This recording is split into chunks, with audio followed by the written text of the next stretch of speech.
Empire.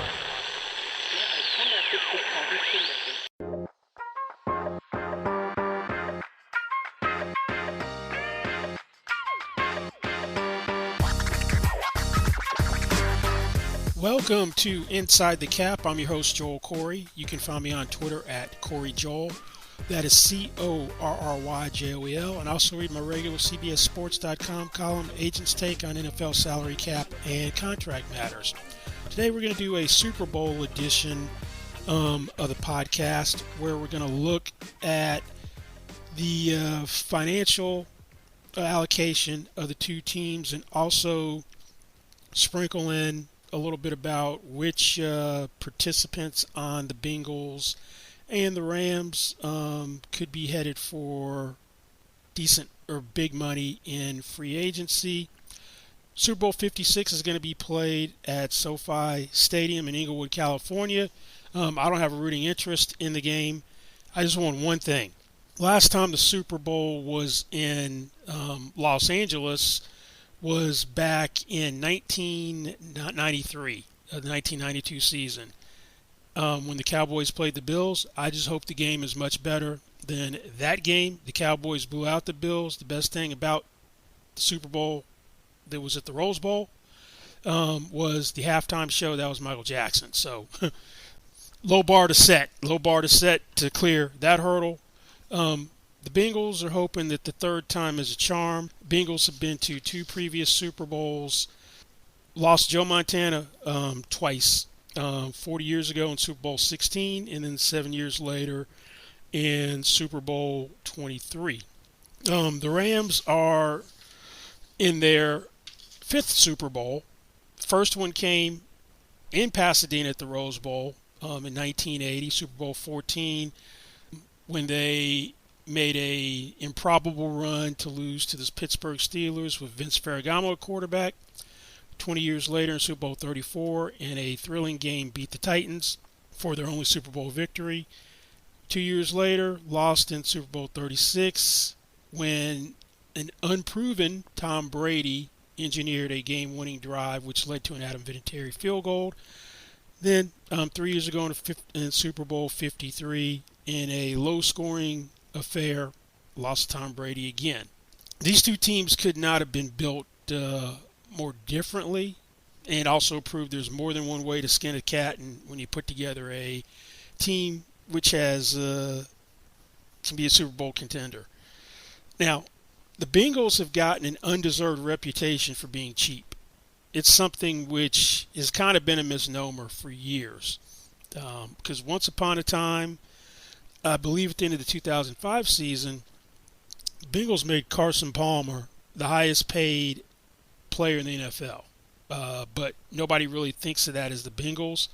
Past 2 years, Bengals have been very aggressive in free agency, which is uncharacteristic. They've been one of these teams which is pretty much relied on building through the draft, but they've gone out and augmented particularly the defense through free agency. And doesn't hurt when you can hit home runs with your first-round picks. Had two top 5 picks past 2 years. Ja'Marr Chase this year went number 5. Some people thought they made a mistake and should have drafted Penei Sewell and the tackle who's with the Lions, but went wide receiver to reunite 2020 first overall pick Joe Burrow with Chase. And that's paid huge dividends. Free agency and great drafting, particularly at the top of the draft. Rams have taken a more unconventional approach because Les Snead hasn't met a premium draft pick that he likes. The last time the Rams picked in the first round was in 2016 when they drafted Jared Goff first overall. Now, that doesn't mean the Rams don't build through the draft, because since 2017 they've had 45 overall draft selections. None of them have been earlier than 44th overall, but they do build the roster, particularly with day 3 picks. That's 4th through 7th round picks. So this is a team that goes after highly productive, proven commodities through trades but also has their share of the bulk of the roster or some guys who make contributions being draft picks. Now, if you look at how the teams are allocated financially, in terms of where they are cap-wise, the league-wide cap is $182.5 million. That's not what each team works with because there's something called an adjusted salary cap where since you can carry over cap room, unused cap room from one year to the next, and there are other adjustments usually for incentives or reconciliation of incentives, not likely to be incentives which weren't achieved and likely weren't incentives that were met. That factors into what can be your adjusted salary cap. The league-wide adjusted salary cap is 193.7. Bengals, theirs is a little over 195.1, slightly above league average. The Rams, they are near the bottom of the league in terms of adjusted salary cap. Some teams have less to work with, and they're at basically 187.1. In terms of overall cap room used, the Bengals are basically at 189.8 and had basically 5.3 million that they didn't use. The Rams used basically 187 million of their cap and have $137,725 of unspent cap room. Now, we're going to focus on what are the key contributors, from looking at it from a cap space standpoint. That is 29 players for the Bengals, 30 for the Rams, 15 on offense for each team, 15 players on defense for the Rams, and 14 for the Bengals, and we're also going to look at special teams. Now, one thing where there's a huge disparity is there's something called dead money in the NFL. And that is a salary cap charge for a player who is no longer on a team's roster. And because of the way that the cap works, that signing bonuses, option bonuses, and certain roster bonuses get prorated through life of a contract up to 5 years. So when you release a player, trade him, or he retires, then the bonus proration immediately hits the cap unless one or two things occur. That if you release someone at or trade them or they retire after June 1, then the bonus proration in future years hits the cap the following league year, or each team can designate 2 guys as post-June 1 designations each league year where you release them. It does not apply to trades, only if you cut somebody. You cut somebody before June 2nd, you carry them on the roster at their full cap number until then their salary comes off the books as if it isn't guaranteed, and then you get the same cap treatment as if you released them after June 1, where the bonus proration in the future years doesn't hit the cap until the following year. For the Rams have a little over $42 million in dead money this year. That's near the top of the league. It's one of the highest amounts in the NFL this year. Now, 24.7 of that comes from trading Jared Goff to the Lions. And the $24.7 million cap charge is the second largest in league history. The Rams have been comfortable with having big dead money charges. They did for the 2020 league year, when at the time they set the record for the most dead money in one league year with wide receiver Brandon Cooks when he was traded to the Texans. That was $21.8 million. Now, they also have an $8.4 million dead money charge because they used a post-June 1 designation on running back Todd Gurley in March 2020. Also, Deshaun Watson's dead money is just a little over $3.475 million. And Michael Brockers, when he was also subsequently traded to the Lions, is $2,666,667. The Bengals' dead money is nowhere close to that. It's about a third of the Rams. It basically $13.275 million. The most significant dead money charges they have are Geno Atkins, the defensive tackle, was released in March, $5.2 million, and Carlos Dunlap, defensive end, who was traded in the middle of 2020 season, $2.225 million in dead money. One thing I'm not including in the dead money is the $3,333,334 cap charge the Rams have for when one of their edge rushers, Leonard Floyd, had his 21-22 contract years void. Because he subsequently re-signed, I'm putting that into his cap charge. So if he hadn't re-signed with the Rams, it would be dead money since he is still on the roster. I'm not including it in dead money.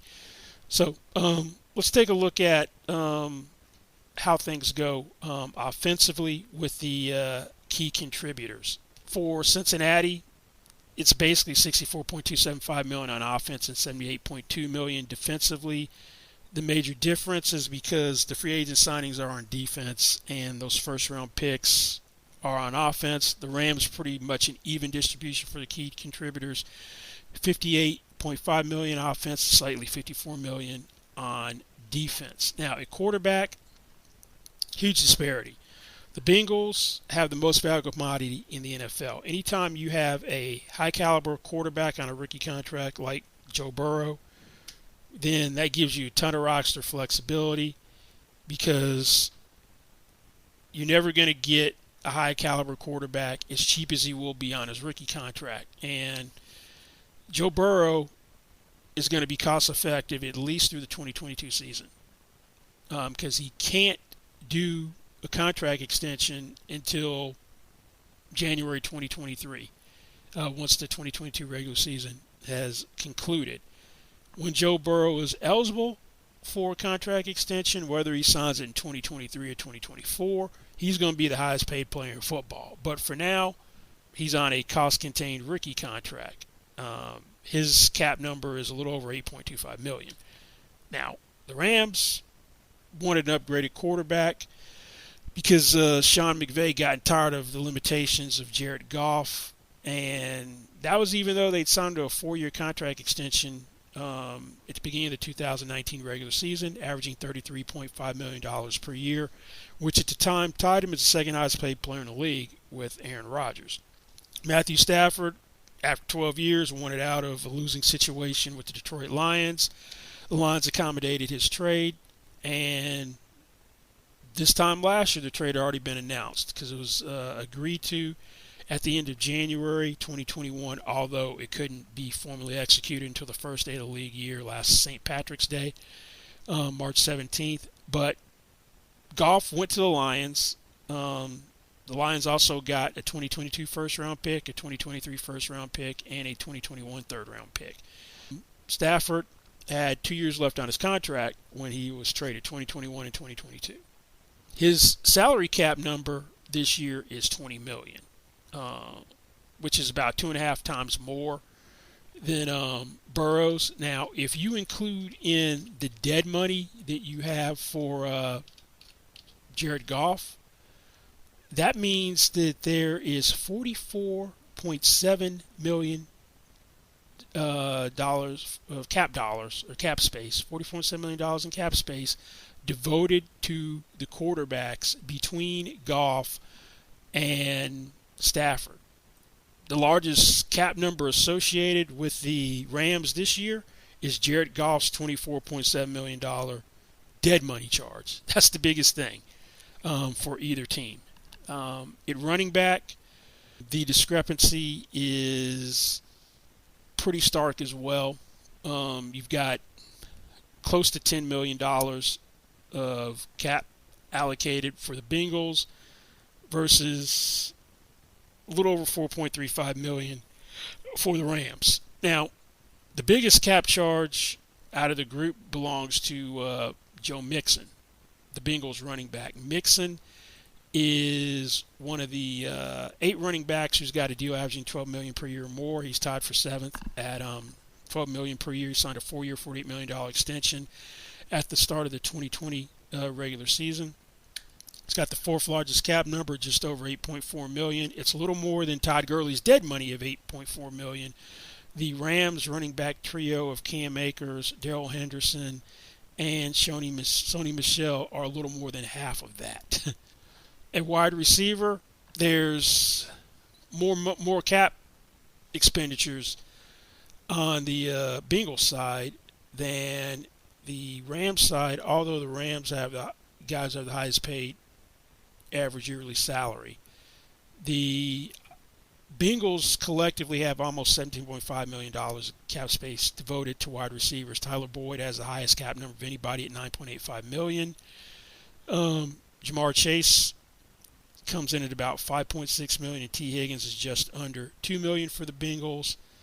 That wouldn't be the case if the Rams hadn't done contract restructures to create cap room, where they're kicking the can down the road by creating cap space for the 2021 league year, which in turn raises the cap numbers in 2022 and beyond. Cooper Kupp had a $14.5 million cap number, which was lowered to $5.3 million. Robert Woods had an $18.875 million cap number, which is lowered to $5.875 million with the restructures. Now, these guys are the only two receivers on one team averaging at least $15 million per year. In September 2020, Kupp signed for $15.75 million per year, which now is a bargain for him, and Robert Woods signed for $16.25 million per year. One thing that you don't realize about Robert Woods, who is out with an ACL injury, is that from 2018 through 2020, he was one of the most productive receivers in the NFL. 266 catches, 3,289 receiving yards. There are only 9 players who had at least 250 catches and 3,000 receiving yards during this span. Robert Woods is one of them. Most people don't think of Robert Woods like that. It's a good thing that Odell Beckham Jr. picked the Rams after he got released from Cleveland, because he became a necessity instead of being a luxury. Because a couple of days after he signed, that's when Woods tore his ACL. So Beckham has been. Rams wouldn't be there without Beckham. If you had Woods hurt, they just released Deshaun Jackson, who wasn't playing, wasn't working out. I don't think the Rams are there without Beckham. They got him for next to nothing. He has an $850,000 cap charge. The contract he signed has a base value of $1.25 million, $750,000 in base salary, $500,000 signing bonus, and he has $3 million worth of incentives to bring the total to $4.2 million. And those incentives are tied to playoff success. He earned $500,000 for a wild card win against the Cardinals, $750,000 each for the divisional playoff and NFC Championship game victories over the Buccaneers and the 49ers. There's $500,000 for getting to the Super Bowl and $500,000 for winning. There's one other requirement, that Beckham has to be on the game day active roster and participate in at least one offensive play for each particular contest. Now, the $500,000 for the Super Bowl should raise his total to $2.5 million, but there's one thing we don't know about Beckham, that his girlfriend is expecting a baby at any time, and would Beckham miss the Super Bowl for the birth of his child? That one remains to be seen. If he did, he wouldn't get the $500,000. He wouldn't be on the game day active roster and be on the field for at least one play. Now, what Beckham's done this year is quite remarkable from the standpoint of how he has resurrected his career, because when he was released from Cleveland, he was on the road to being an NFL pariah. People called him selfish, a distraction, a malcontent, a diva. He tore his ACL in the middle of the 2020 season, and people thought he was a declining player with diminishing skills.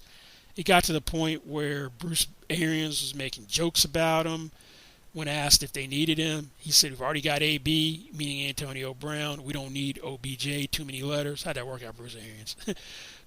He's been a great teammate, according to Sean McVay, Matthew Stafford, and others. And him coming in, learning the offense on the fly. And once he became more comfortable with the offense and gained Matthew Stafford's trust, in the playoffs, he's looked more like the Odell Beckham Jr. that the Giants made the highest paid wide receiver in 2018 on a 5-year contract extension, averaging $18 million per year. In the 3 playoff games, 19 catches, 236 receiving yards, and 1 touchdown.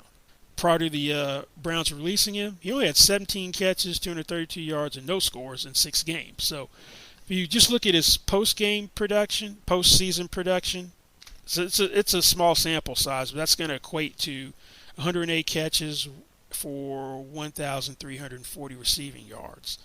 In the NFC Championship game, 9 receptions, 113 yards. That was his most productive game since Week 2 with the Browns, the second game in Cleveland in September 2019.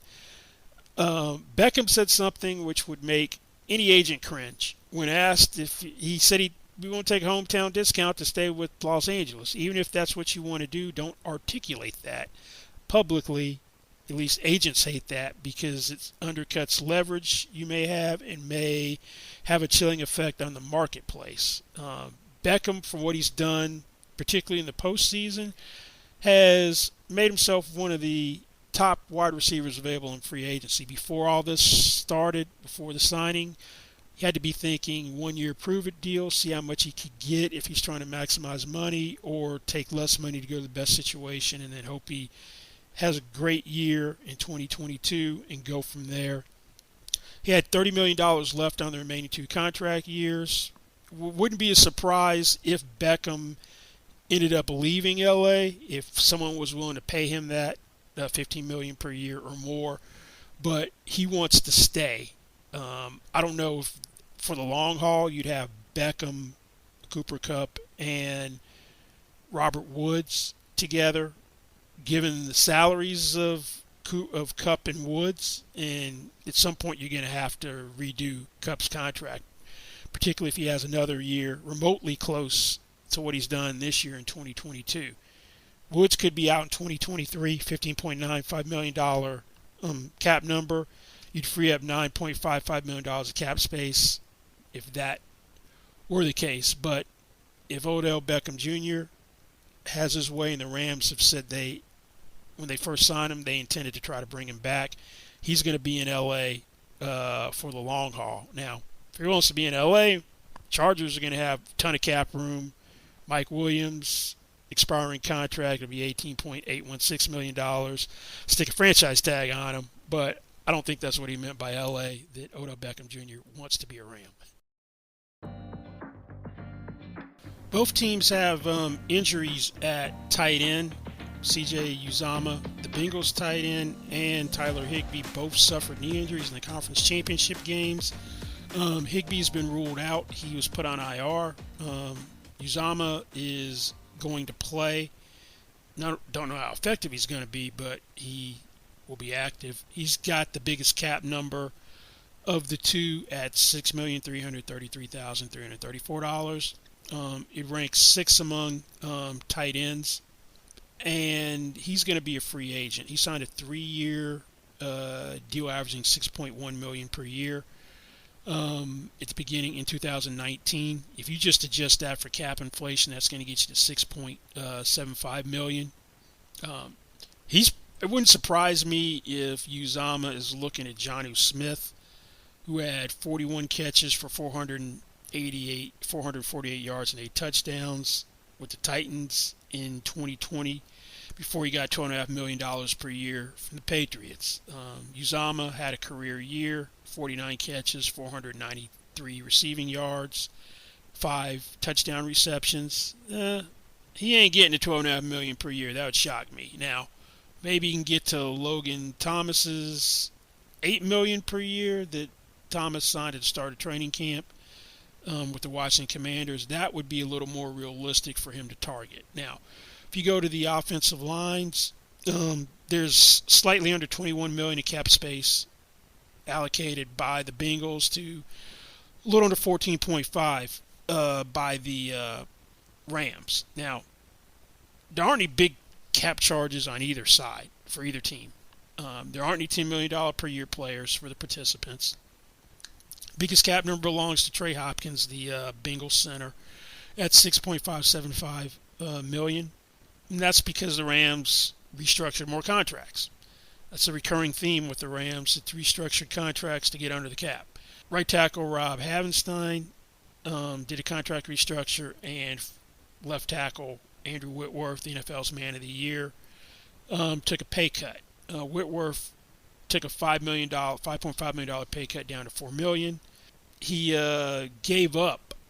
got incentives to get back $4.5 million of the $5.5 million. He's made $3 million because of his offensive playtime being at least 54%, and the Rams improving in a team statistical category. His playtime for the season was 85%.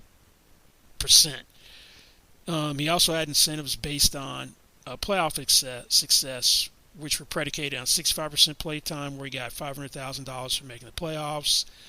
Another a playoff win was worth $500,000, and the Super Bowl victory will be worth another $500,000. That's how you can get the whole $4.5 million. And also, there is a base salary escalator. Whitworth, who's 40, is contemplating retirement, but his 22 base salary increased by $1 million with the Rams getting to the playoffs, and another $500,000 with the playoff win. The playtime requirement was 75% to do that. Now, let's go to the defensive side of the ball, where there are significantly more cap charges for the Bengals than opposed to the Rams. There's about a $20 million discrepancy in favor of the Bengals. Now, highest paid player on the Bengals is edge rusher Trey Hendrickson at $15 million per year. He was signed to help shore up a pass rush, which was last in sacks in 2020 with 17. Went up to 42 this year.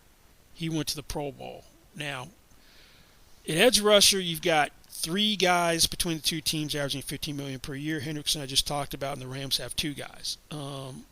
Leonard Floyd re-signed for $64 million over 4 years. His cap charge is a little over $8.8 million when you include the $3.3, which related to his 2020 contract voiding. Now, with Von Miller, the Rams only have a $722,222 cap charge for him. He was acquired right before the trading deadline for 22 second and third round picks, which go back to the Rams' philosophy of getting rid of premium picks. I think the compensation was the 2 picks, because before the trade was made, and you have to have enough cap room to acquire the remaining salary for a player, and that was going to be $9,722,222 for Miller. But the Broncos converted $9 million of that into signing bonus before the trade, so that's why there's such a low cap hit, and that's also the cash that the Rams are paying to Von Miller. Now, that's not the contract he's on. His contract is expiring. He's going to be a free agent, and when he was traded, the Rams said we'd like to re-sign him too. Now, Von Miller in 2016 was franchised by the Broncos after being Super Bowl 50 MVP, became the highest paid non-quarterback, signing a 6-year, $114.5 million contract, averaging just under $19.1 million per year. Now, he missed all of 2020 with an ankle injury requiring surgery. He's 32 years old, and the Broncos tried to get him to take a pay cut around this time last year. And J.J. Watt had gotten released early and signed for $28 million over 2 years as the base value of his deal with the Cardinals, who's also 32 years old. So they were thinking around that neighborhood, $14 million per year, and trying to get him to extend. He said no. He's making $18 million this year.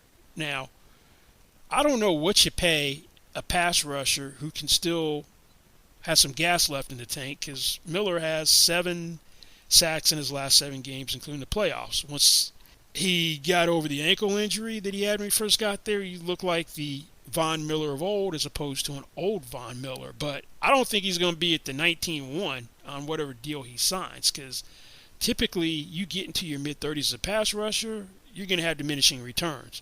But he's going to want more than Watt, so that'll be an interesting one to look at. Now, Both teams have pretty significant allocations at defensive tackle. They're pretty even. The Bengals are just under 22 million, and the Rams are just over 23 million. Now, the Rams, the bulk of it comes from Aaron Donald. Aaron Donald had a $27.892 million cap number, which was the biggest for an interior defensive lineman before turning $18 million of his base salary and the signing bonus to create $13.5 million of cap room. So now it's basically 14.4, and it's third. He's the charter member of the $20 million per year non-quarterback club after his second holdout in 2018, right before the start of the regular season. He signed for $22.5 million per year, 6 years, $135 million on the extension, $86.892 million in guarantees, $40 million signing bonus, which is the largest ever for a non-quarterback. And the Bengals, which goes against the narrative of them being cheap in 2020 free agency, at the time made DJ Reader the highest paid run-stuffing interior defensive lineman with a 4-year, $53 million contract, averaging $13.25 million per year. His $13,562,500 cap number is the second largest on the Bengals and fourth for interior defensive linemen. Neither team has any huge investment in off-ball linebackers. It's about $2.25 million cap-wise for the Bengals and about $1.75 for the Rams. That's because all the key players are on rookie contracts. You've got Jermaine Pratt and Logan Wilson for the Bengals, and then I'm saying Ernest Jones because he was starting earlier, and Troy Reader for the Rams. Biggest cap number is Pratt's at a little over 1.1. Collectively, their cap numbers are all under $4 million. So, cornerback is where the Bengals have the most allocated cap-wise, and it's almost twice as much as the Rams. They've really overhauled cornerback in free agency. Now, I'm including one guy in there that was supposed to be the marquee signing that has been a disappointment for the past 2 years because of injury, and that's Trey Waynes. Trey Waynes was signed in 2020 free agency, $42 million contract for 3 years, averaging $14 million per year. In the playoffs, he's only played minimally on special teams. He only played 5 regular season games, started 4 of them because of a hamstring injury. He missed the entire 2022 season for torn pectoral muscle. I don't think Trey Waynes is going to be around for the 2022 season. He's probably going to be a cap casualty. At least that's how I see it. He's got the same cap number next year as this year, $15,858,823. That's the largest cap number on the Bengals. It's supposed to make $11 million next year, so if you cut him, you save $10,853,858,823 on the cap. So he's probably going to be a cap casualty, and part of that could depend on what happens with Eli Apple. Eli Apple has been playing in his place. He signed a 1-year, $1.2 million deal worth up to $1.6 million with incentives, and he's clearly outperformed that. If Eli Apple's looking for big money in free agency, there are 2 things which would force him elsewhere. I don't think he's going to get huge money, but it'll be the biggest contract he's ever signed. That Mike Hilton was signed this year in free agency, slot cornerback basically, for $6 million per year over 4 years. And Chidobe Awuzie played near Pro Bowl level, signed for $21.75 million over 3 years. So I don't think they're going to pay Eli Apple more than $6 million. So if someone else is willing to do that, he's probably elsewhere. Now, the Rams, on the other hand, have another example of them giving up their draft picks. In the middle of 2019 season, they acquired a disgruntled Jalen Ramsey, who probably for the past 3-4 years consistently been the best cornerback in the NFL. If you talk about shutdown corners, his name's at the top of the list. But they gave up a 2020 first round pick, a 2021 first round pick, and a 2021 fourth round pick to get Ramsey.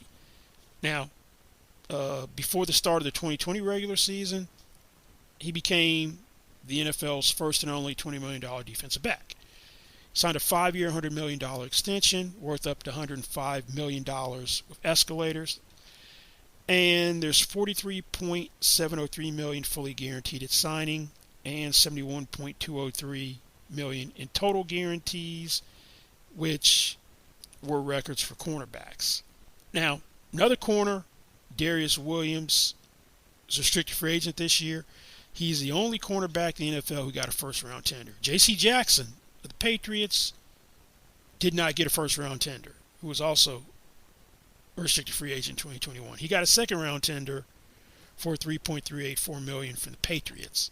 That kind of shows you how much or how highly they thought of Darius Williams. Now, I don't think Darius Williams is going to be back next year. Williams didn't quite play at the same level as he did in 2020 to get the tender, but he did solidify himself as a starting cornerback. He's not going to be for everybody because of his size. He's 5'9", but I'd keep an eye on one team in particular for Darius Williams. This is something I learned when I was an agent, that familiarity brings comfort. So I started asking clients, okay, who do you have a good relationship for, people you used to play for or people in the front office, and which ones you don't like? Brandon Staley, the former Rams defensive coordinator, is the Chargers head coach. They're going to have upwards of $55 million in cap space. They're going to have a needed cornerback. Williams, I have to see him in that Adoree Jackson range. Adoree Jackson, when the Titans didn't keep the fifth-year option for him, let him hit the open market. He goes to the Giants, $39 million over 3 years, worth up to $44.5 million through salary escalators and incentives, with $26.5 million in guarantees. I kind of see that as the range or the neighborhood for a Darius Williams deal. Now, neither team has a ton invested in safeties, but it's a lot more for the Bengals than for the Rams. It's about, cap-wise, $8.35 million for the Bengals, slightly under $3 million for the Rams. And the Rams, all their safeties are on rookie contracts. This is kind of getting back to how the Rams have been able to offset the high-priced guys with the trades by getting valuable contributions from guys who don't cost anything. They've been decimated by injury in the playoffs at safety. Jordan Fuller, in the regular season finale against the 49ers, hurt his ankle. He's on injury reserve, hasn't played since then and won't. Taylor Rapp, the other starting safety, got a concussion in that game. He hasn't played since then, but will play in the Super Bowl. Nick Scott has stepped into his place, and stepped into one of their places, and they signed Eric Weddle, pulled him out of a 2-year retirement, and put him on the practice squad, and have elevated him each week. Now, there's no cap charge for Eric Weddle because there are no cap charges for people signed in the postseason. In playoffs, you get paid from a league pool, only if you have individual incentives like Beckham and Whitworth, or there be any other money associated with the playoffs. Now, for the Bengals, Von Bell was a 2020 free agent signing, $18 million over 3 years. But the big one is Jesse Bates. Jesse Bates was a second-round pick in, I guess that'd be 2018. And he admitted that he was distracted at the beginning of the year because he wanted a contract extension, said he wanted to stay in Cincinnati, wasn't getting anywhere to his satisfaction. But Bates in the playoffs has looked more like the Bates that was a second-team All-Pro in 2020. He's probably going to get a franchise tag. The safety number should be 6.201% of the cap. And if the cap's supposed to be $208.2 million, that'd be a $12.911 million franchise tag for Bates. Now, the Bengals probably should have signed him before there were shifts in the marketplace. At the time, you had Justin Simmons, the highest paid safety, who was franchised by the Broncos in 2021, signed for $15.25 million per year.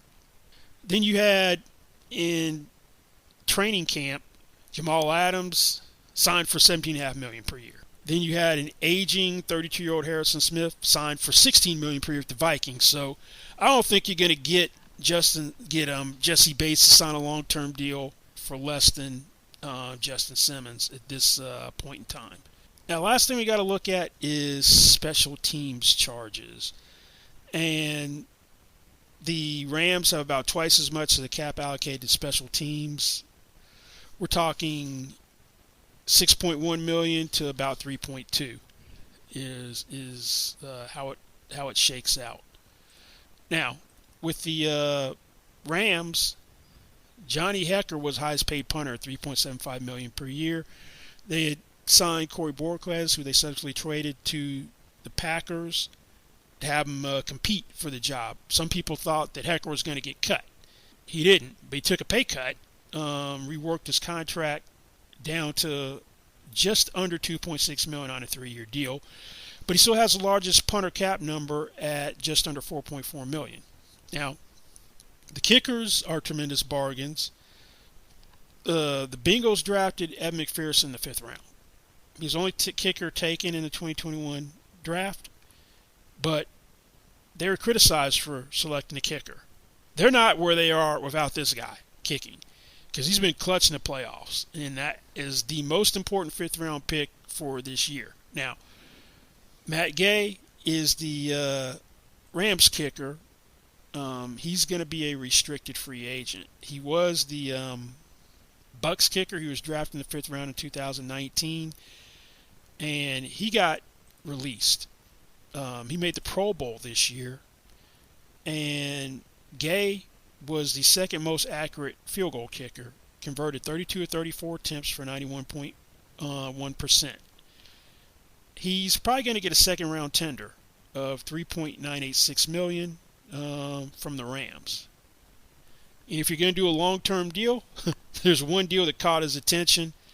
In December, Raiders kicker Daniel Carlson signed a 4-year extension averaging $4.6 million per year. So he's a $4 million kicker in the worst-case scenario. And particularly if you put that tender on him, that gives him ammunition. That validates it, at least in his mind and his agent's mind. But that's going to be it for this week's Inside the Cap. Don't forget, you can find me on Twitter at Corey Joel. That's CORRYJOEL. Also read my regular CBS column and Agents Take. Thanks for listening, and we'll see you back here next time. Goodbye, and enjoy the Super Bowl.